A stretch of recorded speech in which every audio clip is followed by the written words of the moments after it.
Today on CityCast Denver.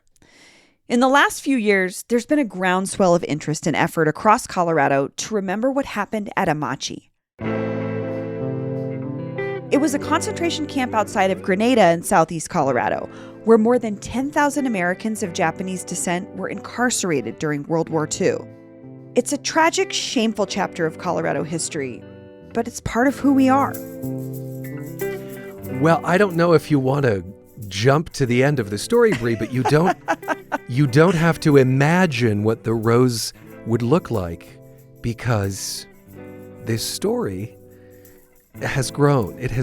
I suppose the story has bloomed. Ryan Warner is the host of Colorado Matters from Colorado Public Radio. And today, he shares a surprising and touching story about a flower blooming in the desert. Today is Thursday, May 26th, 2022.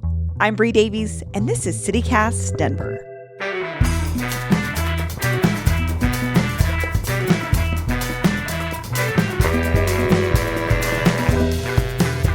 And I am testing. And Bree, one more time, speak for me. Hello. Good afternoon, Ryan Warner. Good. And you're on the other channel. So I will send that to you afterwards. Ryan Warner, welcome to CityCast Denver. Oh, it's my pleasure to be with you. So you recently uncovered a fascinating story about the site of the old Japanese-American concentration camp in southeast Colorado, Amache. And archaeologists working there found something really interesting. What did they find? In 2012, they were at Amache and they found, I guess I could call it a rose bush, but it was really more of a rose bramble. And it was growing across the remnants of a doorway. You know that Amache in southeastern Colorado is mostly foundations of what was there. And it was to everyone's surprise that a rose bush was growing. Because that's just not something that grows in that part of the state, right? Well, it's remotely possible that this is a wild rose, but that is not the major thinking here. I mean, as I think you are implying in your question, this is a hard scrabble place. I mean, it bakes in the sun and it freezes in the winter and water is hard to come by. So indeed, there was real surprise that this hardy rose was clinging on, possibly after 80 years since the abandonment of what's called the Grenada Relocation Center. That was the official name of Amache, named for the nearby town of Grenada, Colorado. What did archaeologists think when they found a rose bush? Well, the archaeologist in question is Dr. Bonnie Clark from the University of Denver. And she has something called the Amache Research Project. She brings survivors and descendants to Amache to help do the work of archaeology there with her. So they are unearthing this country's past, but they are unearthing their own past at the same time. And it was in 2012, during an archaeological expedition, that they saw the roses.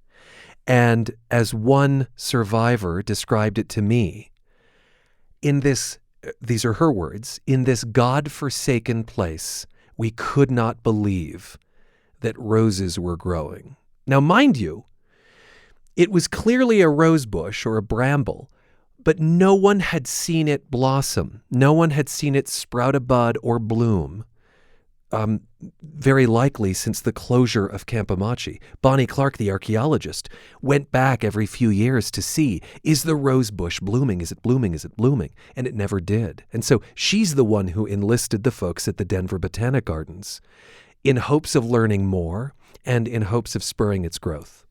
And what did the Botanic Gardens folks do after she connected with them? Well, they took a field trip, Bree. They went from Denver to southeast Colorado to the Grenada Relocation Center, and they carefully took clippings from the Amache roses. And this involves a lot of tender, loving care. They washed those clippings to keep them clean. They put them in, my sense is like maybe a wet paper towel to keep them moist. and then in a cooler, and transported their precious cargo back to the Denver Botanic Gardens. And I'm sure you've been to the gardens, Bree. There's this sort of public-facing aspect of it. And then there are these very working greenhouses where all sorts of botany, all sorts of horticulture is going on. And they have been tending to these clippings, which really are doing quite well. They're thriving in that environment.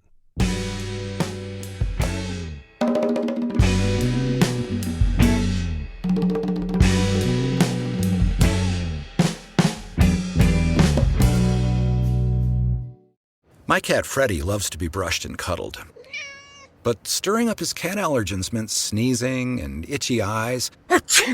Then I found Purina One Live Clear. It's cat food that reduced the major allergen and my suffering in as little as 21 days. Now, we feel closer than ever. If you have issues with cat allergens, you really need to try Purina One Live Clear. Try new Purina One Live Clear today. Purina One, a difference from day one. But I think what I found most stirring about this story is that the Denver Botanic Gardens is making a film about the Amache roses, and they delivered 2 clippings to a survivor in California for her to take care of as well. And this is Carlene Tannegoshi Tinker, who lives in Fresno, California. She was 3 years old when she and her parents were forced from California to Colorado's southeastern plains under Order 9066.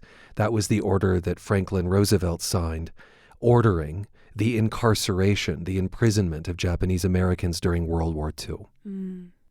What do you think, or what have you gathered from your conversations is the symbolism or the symbolic nature of this rose? As Carlene Tannegoshi Tinker puts it, the roses show survivorship. That was her word, survivorship. That after 80 years, if indeed these roses were planted by the Amacheans and cared for by the Amacheans, that after almost 80 years, they held on.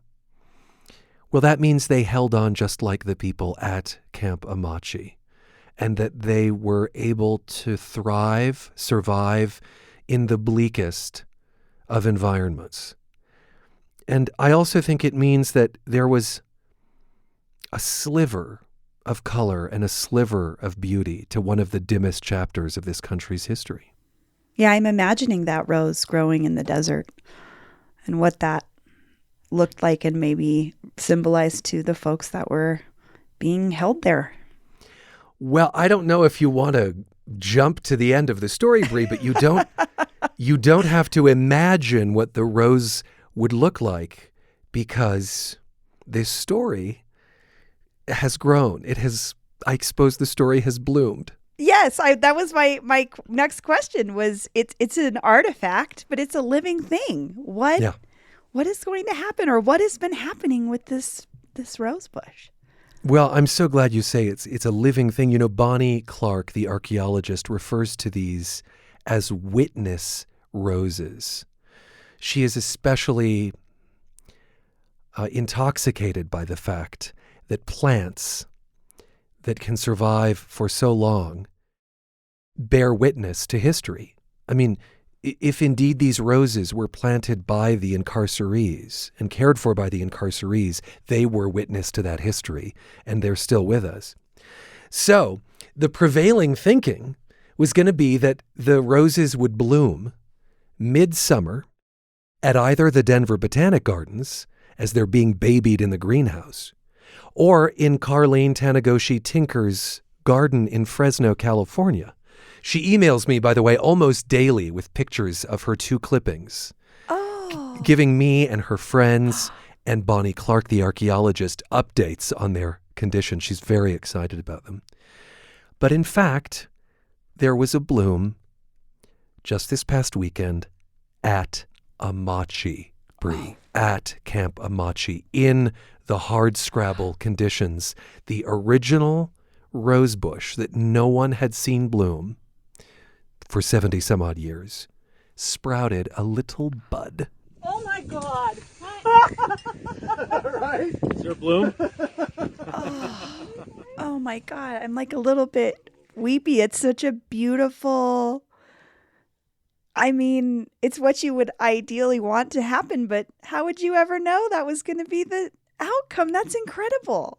If you think that the story thus far is stirring, Yeah. I just want to explain the power of the timing of the bud, Bree. Good point. Yes. It came the same year that Camp Amache was declared a National Historic Site. So this means that the camp is now part of the National Park System.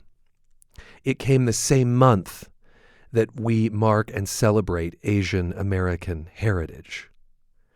And it came the same day, that is, they witnessed the bud the same day as the annual Camp Amache pilgrimage. So this is an annual event where those who care for this place and survivors and descendants gather at Amache. They hold a ceremony at the cemetery. And in this case, they walked over from the cemetery to the rose bush, and there was the bud. I mean, the timing is so synchronistic, is so literary, that it almost seems unreal to me. Yeah, and I think that it speaks to if you're listening, nature is responding, and nature spoke back sort of to this experience that folks had in this place. Carlene Tannegoshi Tinker, again, who was at Amache starting at age 3 and until she was 6, she calls it a miracle. That was her word. Bonnie Clark, the archaeologist, has a theory as to why it finally bloomed at Camp Amache, and that it may have actually been the clipping, the tending to of the rose bush by the Denver Botanic Gardens, the pruning, essentially, that spurred some growth in the rose bush. So it's possible that the observation and the science and the clippings contributed to the timing and the production of this rose bramble. What a lovely symbolic story, but what a nice way to, I mean, this is a complex place. It's important that we acknowledge it because human beings had to exist there under conditions many of us could not imagine. But it also is this place of learning, and I don't know, it's just complicated. And I think the rose story just brings that another addition of the human element to it. Well, and I hope that fundamentally the story of the rose unearths for people the story of Camp Amache. The fact that some 10,000 people of Japanese ancestry went through that camp and lived in horrific conditions in which privacy was hard to come by. Carlene Tannegoshi Tinker talks about the incredible heat that they contended with when they were there, 100+ degree temperatures in the summer on the dry, hardscrabble southeastern plains. And so I think to the extent that the rose is a symbol not only of survival, but is here again as a witness rose to remind us of this history. Ryan, what can you tell me about the rose as maybe a symbol or a link to our agricultural history as a state in relationship to the Japanese Americans who were held at Amache? Yeah, I mean, this is really another legacy of Camp Amache. It's estimated that 60% of the folks who were incarcerated there had some sort of agricultural, horticultural, gardening background. This is according to Dr. Bonnie Clark. She's consulted census records to come to this figure. And so it's very likely that they would have wanted to tend to living things while they were incarcerated. So that underscores this idea that the rose is very likely a product of Amachians. But our agricultural bounty today in Colorado, some of our produce comes from Japanese American families in Colorado. And you need, by the way, look no further than the bonsai garden at the Denver Botanic Gardens to see some of that horticultural history continue. Those gardens, that pavilion is named for Bill Hosokawa, who was a Denver Post editor and himself a former prisoner of an internment camp. In his case, it was a camp in Wyoming. So this history is all around us, and it's frankly much closer to us than just Grenada, Colorado. Well, and I think that speaks to how history is always connected to the present in these stories that's something I never knew. And I grew up here understanding that is something I can be connected to today by the food that I eat. That's right. And the roses that you smell, Bree. Yeah, that's incredible. Ryan Warner, thanks for joining me. It's my pleasure.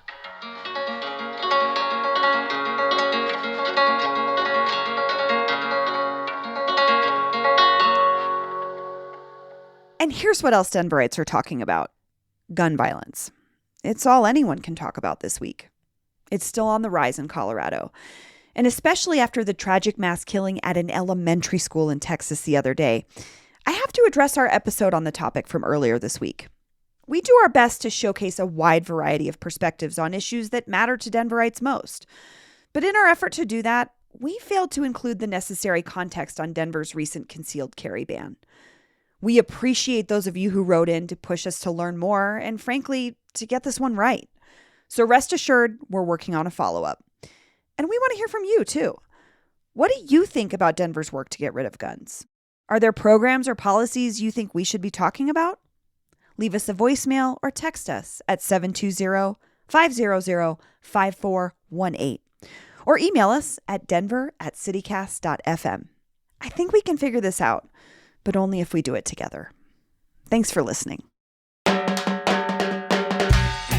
That's all for today here on CityCast Denver.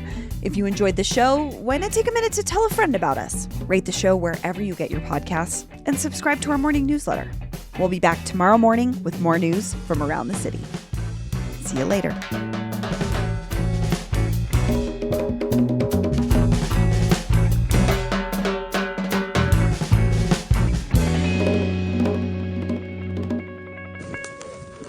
No, that's the sunflowers. This is little sunflower. Oh my God! Right? Is there a bloom? Yeah. That's what a little rain will do for you.